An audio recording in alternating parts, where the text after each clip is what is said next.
میں نے ایک جگہ پہ بات کی کہ وہ تختی گلے میں ڈال کے بخاری شریف میں روایت ہے. میں ابھی جس کا جی چاہے میں سند بھی پڑھنے کو تیار ہوں, متن بھی پڑھنے کو تیار ہوں, سند پہ بحث بھی کرنے کو تیار ہوں. میدان چھوڑ جاؤں تو سید زادہ نہیں ہوں. اور امام بخاری کی شرائط پہ بات کروں گا, تیری شرائط پہ نہیں, کیونکہ روایت لکھی ہے امام بخاری نے, بات امام بخاری کی شرائط پہ ہوگی. اگر امام بخاری کی شرائط پہ نہیں ہے وہ روایت, بعد میں کسی نے شامل کر دی ہے, ثابت تو کر دے, قتل میرا معاف ہوگا. اور اگر ثابت نہ کر سکے, روایت وہی ہے جو امام بخاری نے رقم کی, اور راوی بھی وہی ہے جو ان کی شرائط پہ پورے اترے ہیں, تو مجھے ایمانداری سے بتا, وہ فرشتہ 4 چیزیں لکھ کے جائے گا. عمر کتنی ہے, رزق کتنا ہے, یہ جنتی ہے یا دوزخی ہے. 4 چیزیں لکھ کر تختی پہ گلے میں, ماں کے پیٹ میں تیرے گلے میں ڈال کے لوٹ گیا. تو ابھی پیدا نہیں ہوا, وہ فرشتہ جانتا ہے کہ تو جنتی ہے یا دوزخی. تو ابھی پیدا نہیں ہوا, وہ جانتا ہے کہ تیرا رزق کتنا ہے. تو ابھی پیدا نہیں ہوا, وہ جانتا ہے کہ تیری عمر کتنی ہے. تیرے پیدا ہونے سے پہلے اللہ فرشتے کو علم دے دیتا ہے تیرے بارے میں, اپنے محبوب کو علم نہیں عطا کرتا.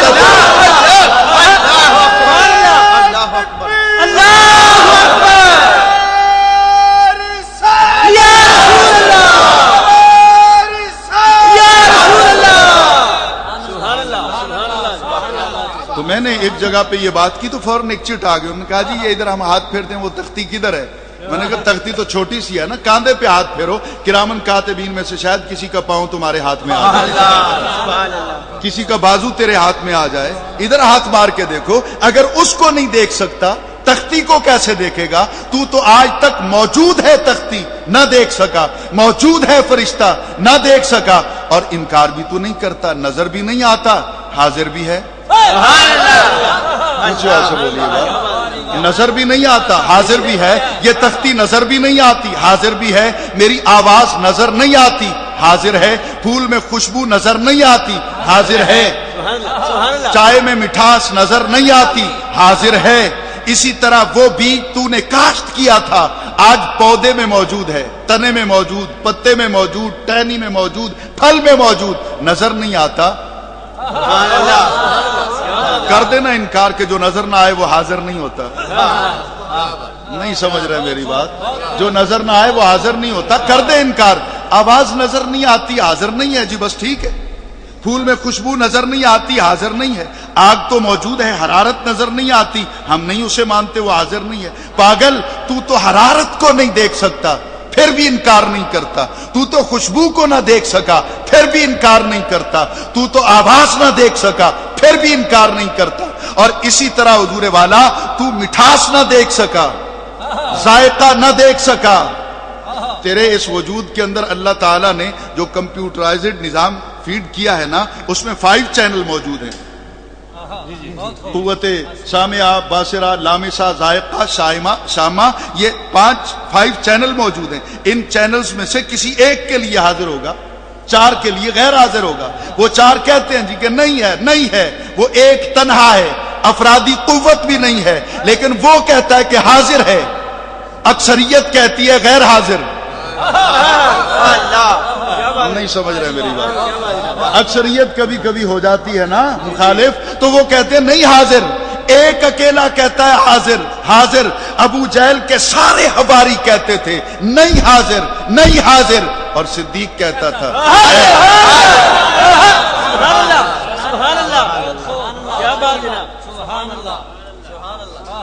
تو ہم بہت دور نکل گئے بات کرتے ہوئے. آئیے پیچھے آتے ہیں. حضور والا, اللہ تعالی رزق وہ ہے جو بن مانگے اللہ عطا کرتا ہے. آنکھوں کی ہم نے کوئی ڈیمانڈ نہیں کی تھی, اس نے خود دے دی.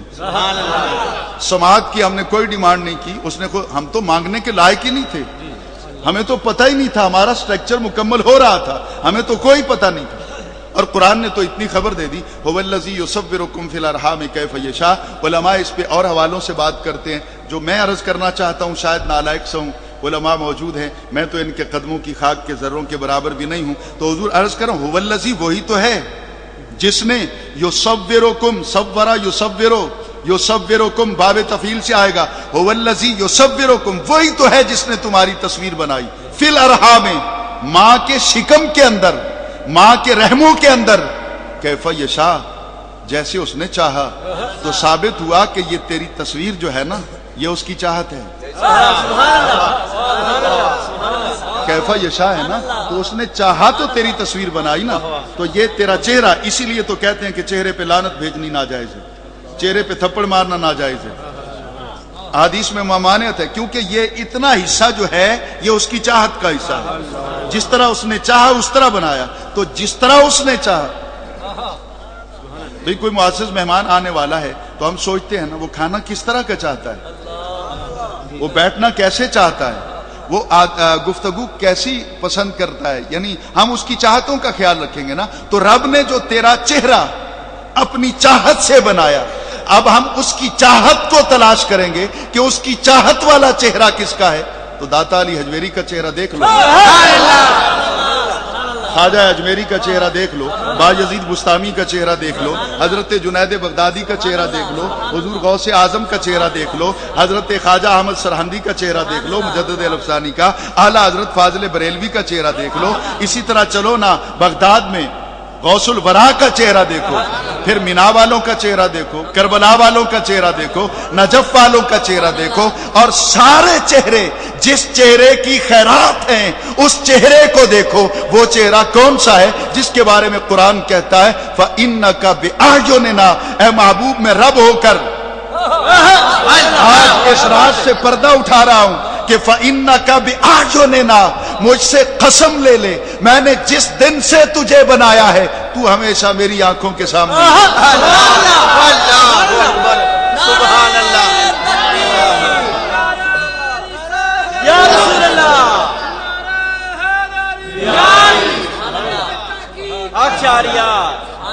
علماء کی نظر کروں گا کہ تصور جس کو رہتا ہو کسی کے مصحف رخ کا، تصور جس کو رہتا ہو کسی کے مصحف رخ کا، میرے مذہب میں اس کو حافظ قرآن کہتے ہیں. تو چہرہ جو اس کی چاہت والا ہے، دیکھ مدینے والے کا چہرہ، دیکھ صدیق اکبر کا چہرہ، دیکھ فاروق اعظم کا چہرہ، دیکھ عثمان غنی کا چہرہ، دیکھ مولا علی کا چہرہ، اور اس چہرے کے خد و خال کو دیکھ، اس چہرے کی بناوٹ کو دیکھ، اس چہرے پہ جو کچھ موجود ہے اس کو دیکھ. تو یہ اس کا پسندیدہ چہرہ ہے. تو اپنے چہرے کو ویسا ہی بنا لینا، اپنے چہرے کو ویسے ہی بنا لینا جیسا وہ پسند کرتا ہے. اپنی مرضی سے تراش خراش نہ کر، بلکہ اپنے چہرے کو سنت رسول کے زیور سے آراستہ کر لے. یہ اس کا پسندیدہ چہرہ ہوتا ہے. ہم بہت دور آ گئے سہی.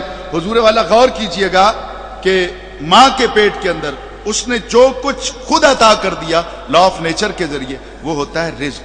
اور فضل کیا ہوتا ہے؟ فضل وہ ہوتا ہے جو بندہ طلب کرے اور وہ عطا کرے، اور وہ عطا کرے. اس کی مثال قرآن پاک میں موجود ہے، میں قرینہ عرض کرتا ہوں. فَإِذَا قُضِيَتِ الصَّلَاةُ فَانتَشِرُوا فِي الْأَرْضِ.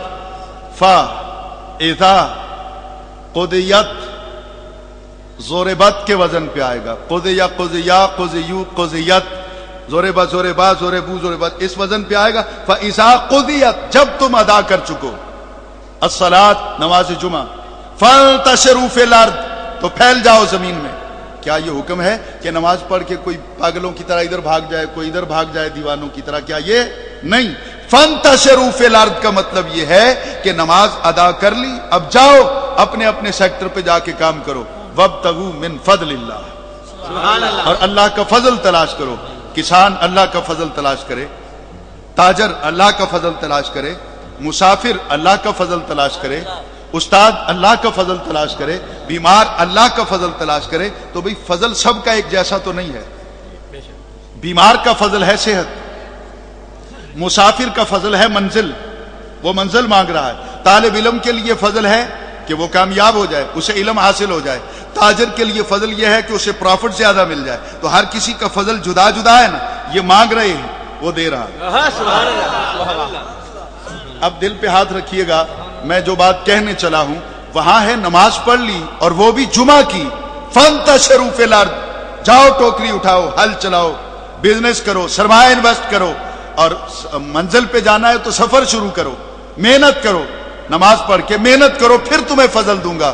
اور ادھر خیرات کرنے والے کو کیا کہا؟ خیرات کرو واللہ یعدکم مغفرۃ منہ وفضلا، میں تمہارے لیے بخشش کا در بھی کھول دوں گا اور اپنے فضل سے تمہاری جھولی بھی بھر دوں گا. میں نہیں سمجھا سکا نا حضور، بات کس طرح بنے گی؟ نماز پڑھنے والا، حج کرنے والا، زکات دینے والا، روزہ رکھنے والا، جہاد کرنے والا، یہ جتنے بھی لوگ ہیں یہ عمل کرنے کے بعد پھر فضل تلاش کریں گے تب ان کو ملے گا. اور خیرات کرنے والے کو تلاش کرنے کی ضرورت نہیں، چلے لگانے کی ضرورت نہیں، وہ گھر بیٹھ جائے فضل خود آ جائے گا.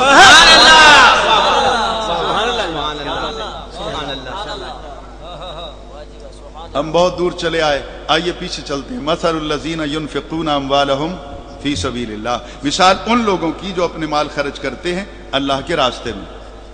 کمثل حبۃ، اس دانے کی مانند ہے. کاف یہاں پہ تشبیہ کے لیے، جیسے اللہ تعالیٰ نے ارشاد فرمایا وَإِذَا قِيلَ لَهُمْ آمِنُوا كَمَا آمَنَ النَّاسِ، یہاں پہ کاف تشبیہ کے لیے. کما آمن الناس، ایمان اس طرح لے کے آؤ جس طرح لوگ ایمان لائے. اب میں چونکہ اپنا سبق ہی سنانا چاہتا ہوں علماء کی موجودگی میں. حضور والا یہ پہلا پارہ ہے، سورۃ البقرہ کا دوسرا رکوع ہے، آیت نمبر 8 شروع ہو رہی ہے. دیکھیے گا یہاں پہ لفظ الناس موجود ہے. کیا موجود ہے؟ الناس. اب آگے آئیے حضور والا تو آیت نمبر 13 شروع ہو رہی ہے اور اس میں ہے وَإِذَا قِيلَ لَهُمْ آمِنُوا كَمَا آمَنَ النَّاسِ، یہاں بھی الناس ہے. اب آگے چلیے، رکوع ختم ہو گیا اور تیسرا رکوع شروع ہو گیا. اس میں ہے یا ایھا الناس، یہ آیت نمبر 21 ہے. یہاں بھی الناس حرف ات نہیں ہے، یہاں بھی الناس حرف ات نہیں ہے اور یہاں بھی الناس حرف ات نہیں ہے. قرآن پاک میں مجھے دکھا دیجئے کہ اس الناس سے مراد یہ ہے، اس الناس سے مراد یہ ہے اور اس الناس سے مراد یہ ہے. اللہ، میں نہیں بات نہیں ابھی کنوے کر سکا، یہ تھوڑی مشکل بات تو ہے، میں بالکل آسان کرنے کی کوشش کروں گا. 3 مرتبہ الناس بولا گیا صرف 2 صفوں پر، دوسرے رکوع میں اور تیسرے رکوع کے آغاز میں 3 مرتبہ یہ لفظ اپنا ریپیٹ کیا گیا، الناس الناس الناس 3 مرتبہ. بھئی تینوں جگہ پہ الناس کا ایک ہی معنی کرو گے؟ اگر رکوع کے آغاز میں جو الناس ہے آپ کہیں کہ آیت نمبر 13 میں بھی الناس وہی ہے، میں دعوے سے کہتا ہوں آپ کافر ہو جائیں. حالانکہ وہ بھی الناس ہے، وہ بھی الناس ہے، وہ بھی الناس ہے. ان میں فرق کون کرے گا؟ جبرائیل تو سنا کے لوٹ گیا، جبرائیل تو سنا کے لوٹ گیا. اب سرکار نے اس کی وضاحت کرنی ہے نا. اصول کیا ہے؟ متکلم ہمیشہ اپنے کلام کی وضاحت کرتا ہے، دوسرے کو تو حق نہیں. یا پھر وہ اپنا وکیل بناتا ہے، اس کو بتاتا ہے کہ میرا یہ مطلب ہے. تو حضور بتائیے نا، اللہ تعالیٰ نے اپنے کلام کی وضاحت کی کہ یہاں الناس سے مراد کیا ہے، وہاں الناس سے مراد کیا ہے، وہاں الناس سے مراد کیا ہے. یہ وضاحت تو کی نبی پاک نے. آپ نے بتایا کہ پہلے الناس سے مراد ہے منافق، وَمِنَ النَّاسِ مِن تبعیضیہ ہے نا جی. الناس سارے لوگ نہیں کہتے، کچھ لوگ ہیں. اور آگے ہے کما آمن الناس، ایمان اس طرح لاؤ جس طرح لوگ ایمان لائے. کون سے لوگ؟ آپ کس پہ ہاتھ رکھیں گے؟ تو حضور میں یہاں پہ مفہوماً سمجھانے کے لیے عرض کرتا ہوں کہ اللہ تعالیٰ نے عقیدے کے لیے میرٹ پالیسی کو اناؤنس کر دیا. اللہ نے کہا کما آمن الناس، قیامت تک کے لیے عقیدہ اس کا قبول ہوگا جس کا عقیدہ صدیق اکبر کی طرح ہوگا،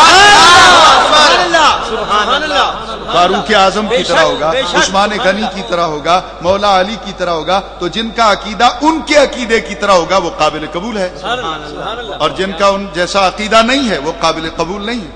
بات ختم ہو گئی. تو مزار سرکار پر اپنا جنازہ میں نے رکھوایا تھا یا صدیق اکبر نے رکھوایا؟ اور جنازہ اٹھا کے آپ لے گئے تھے مولانا یا بریلوی گئے تھے؟ فاروق اعظم گئے تھے، مولا علی گئے تھے. اور میں اس وقت آ جائیے 1300 صحابہ کے نام پڑھتا ہوں جو اس دن جنازے میں شریک تھے. میں 8000 صحابہ کے دارمی شریف کی شرح لکھ رہا ہوں، 8000 صحابہ کے حالات قلم بند کر چکا ہوں. اور میرا جی چاہتا ہے کہ 11ویں والے کے نام پہ 11000 صحابہ کے حالات انشاءاللہ منظر عام پہ آئیں گے، آپ کے ہاتھوں میں ہوں گے۔ حضور والا 1300 صحابہ کے نام آن دی ریکارڈ لینے کو تیار ہوں جو اس دن جنازے میں شریک